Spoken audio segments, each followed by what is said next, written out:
Well, and Brock had to be going to the ring next for his match with Cody, pissed off because he lost the fight over going on first because he didn't have a brother in a boxing match in Vegas. He just had to go home to a sick cow in Saskatchewan. Once they found out everyone's takeoff times, they booked the show.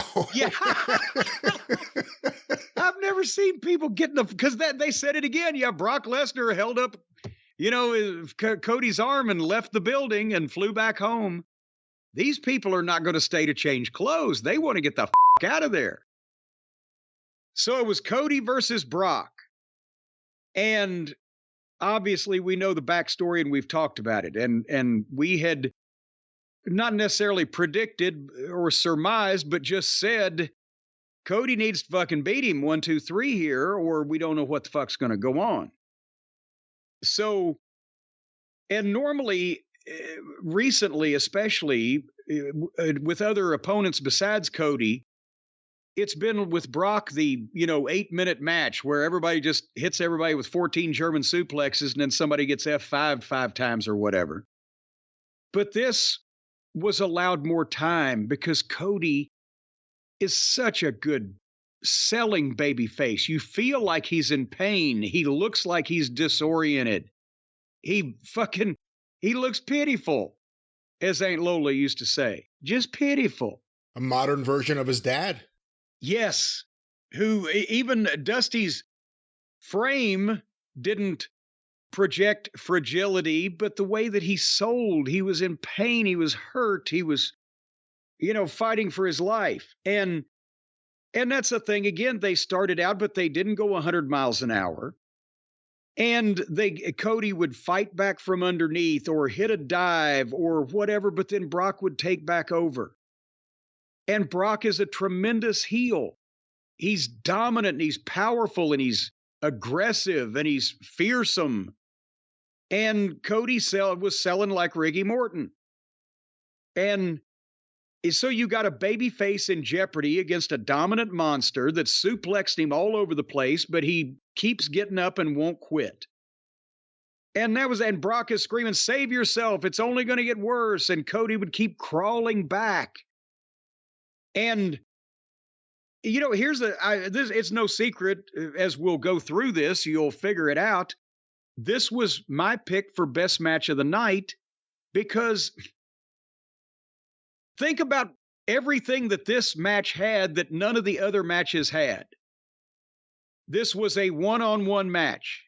It was a grudge match with a personal issue. They didn't use the fucking furniture.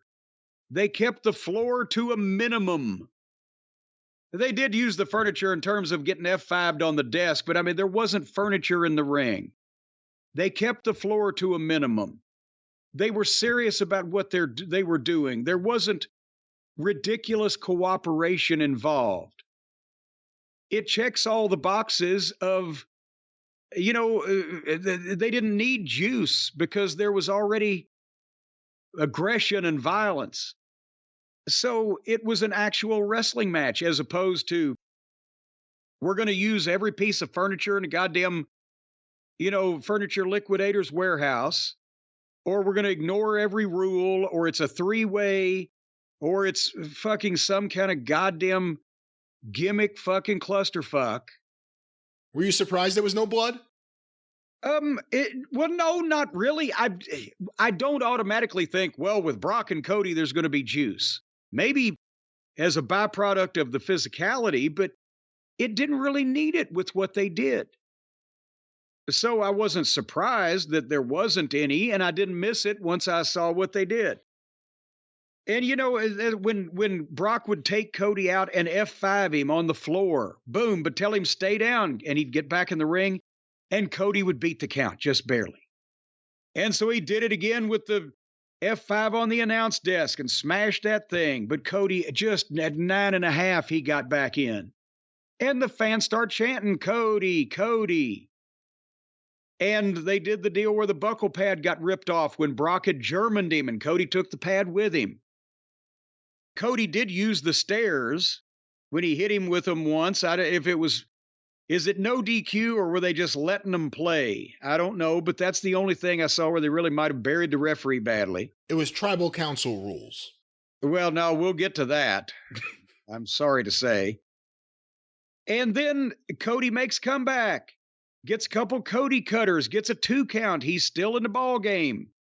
But Brock gets the Kimura, the double wrist lock, and Cody sells it. But finally, he gets the ropes. And then Cody slips the F5 and runs Brock into the bare buckle that had been exposed minutes before. And Cody gets the Kimura. But Brock breaks it, and Brock goes for another F5, and Cody drops behind again and grabs the crossroads, and boom, but comes right up in a second crossroads, boom, and comes up in a third crossroads, boom, and covers him 1, 2, 3. It wasn't a squash match. We never said we needed that. It wasn't a fucking fluke. We said we couldn't have another one of those. He had to walk across hell, Cody did, to get the win, and then he hit his finish on the guy 3 times in a row in quick succession and covered him and beat him 1, 2, 3. And that's exactly what they needed. But that was the match of the night because it meant something. It didn't have all the modern gaga, and the people wanted to see Cody slay the beast, the monster. If it was in AEW, his mom would have come out of the crowd to give Brock Lesnar a Hurricane Rana. No, I agree with you. Cody had the win. He had to. And I guess the bigger story is apparently Brock Lesnar on his own decided before he went to the airport to go and embrace Cody, shake his hand, and raise his hand to all 4 sides of the ring. Put his arm around him like we've rarely seen Brock Lesnar do. Yeah. Did it on his own, wasn't told to. What does that tell you? I think it tells, well, a couple of things. I mean, he's got to respect Cody for what they've done and for what Cody has done, these 3 matches. And he's put more heat and spotlight on Brock than Brock's had in a while with this angle because people were interested in it. So I think he appreciates Cody's, work in this. Also, I think that pretty much indicates that we're not going to have another match, or at least it's not in the foreseeable future, because Brock took the opportunity to do something like that here. That means they're probably not coming back against each other anytime soon. And it may indicate that Brock just decided, you know what? I don't know where he's at on his current deal, or whether he's going to get renewed, or whether he's up for renewal, or what he wants to do in the future. But he either may say, I don't want to do this anymore entirely, or he may want to be a babyface again. And he may have been leaning people in that direction. He seemed like he was having a ball as a babyface earlier this year, like we've never seen him before on camera. And I asked you, I think, in yesterday's recording, do you think they come out of this as friends, so he has someone as an ally to fight against the bloodline or whoever he has to go through to get the belt? Now, at least that is a possibility. Well, I wouldn't say I told you so real quick. I don't know that it's going to be any tag team matches with Cody and Brock coming up in the near future, but I'm not saying that. Yeah. But, all of a sudden as a pay-per-view and, months down the line, he's outnumbered. Who could he call on? He can call Brock Lesnar now. Well, that's only if Brock gave him his number. Well, he can go through Heyman. Oh, well, now, and then there's 30% off the top. 30%? I heard it was a 60-40 split. No, that's only with Live One. Oh, okay. All right, but anyway, great deal. Great deal with Cody and Brock, and a nice little trilogy there. And then we go ahead. Real quick, because you just said that at the end.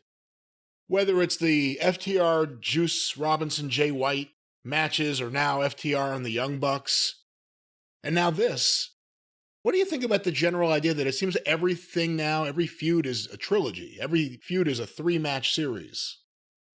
Well, no, it doesn't necessarily seem like that, because in AEW, you might not live long enough to get that 3rd match because Tony's attention span is so conflicted. But with the main event guys, that's kind of necessary, because you want to make sure that, let's say you've got Undertaker and Stone Cold Steve Austin, right? If Undertaker beats Austin, well, that question has been answered. And, if you leave it there, people in there, my Undertaker was better than Austin. But then if you have a rematch and Austin wins the next one, Well, okay, they're on the same fucking level. And then if you have the rubber match, which everybody obviously wants when people are 1-1, then somebody's got to win in the end. But at the same time, the way you can work finishes, it still looks like they're on fucking par with each other. If somebody just wins a match and the other guy never gets a response, we've settled that question. So even back in the territory days, it just wasn't as obvious because programs went even longer than 2 out of 3. They'd go 5 matches or 10 matches or whatever the fuck. No, that's an old Vince Senior Garden thing. But, well, in the territory, in the WWF territory days, yes, they would get, well, not everybody. Because remember, Patterson's the only one who got 4. What we're talking about is not everybody. A heel would come in and get, if he was a top heel, 3 shots at the title against Bruno or Pedro in the Garden. Patterson was the only one that ever got 4. A lot of only got 1 or 2. A really top heel got 3. But remember, that wasn't a 2 out of 3. That was the first time stopped on blood. Right. Or first time curfew draw or second time count out. But in like in Florida or in some of the, NWA territories, yeah, they kept track of wins and losses. St. Louis was a big place that a rubber match like 2 out of 3 would have been promoted because they would make a big deal out of the previous win-loss record of the wrestlers and against each other as well as against everybody.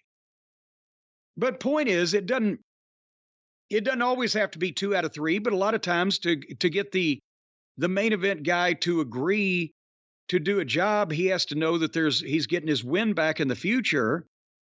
And then if there's business, if those have done business, everybody wants a third and then they work it out. But it keeps everybody in the same place. The best story is when Shawn Michaels was booked to work with Hulk Hogan, and Shawn Michaels had it laid out where it was like he was going to win the first match, and then, whatever, something would happen, and Hogan would win in the end.